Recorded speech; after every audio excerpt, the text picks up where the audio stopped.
Hey everyone, welcome back to our channel Guide Hub. In today's quick tutorial, I'll guide you through creating an account on the Everand app, your gateway to a vast library of ebooks, audiobooks, and more. So let's get started.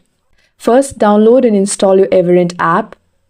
Once installed, open the Everand app on your device.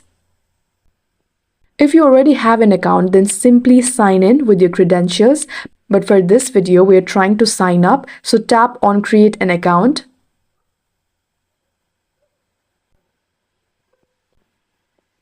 So here you can sign up using one of the following methods. Either you can tap Continue with Google and follow the prompts, or tap Continue with Facebook and follow the prompts, or even Continue with Apple and follow the prompts which are available on iOS devices.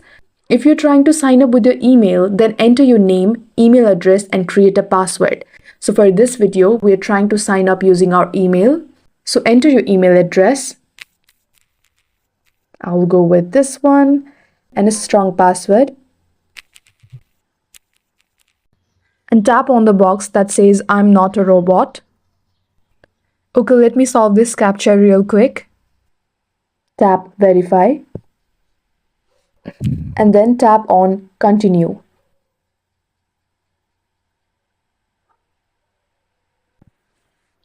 So as you can see, a verification code has been sent to my mailbox. Let me check that real quick. Tap on Verify Email.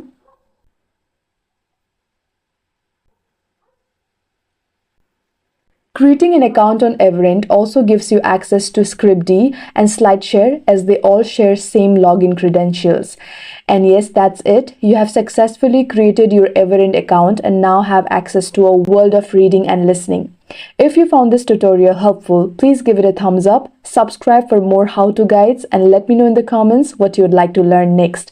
Thanks for watching, and I'll see you in the next one.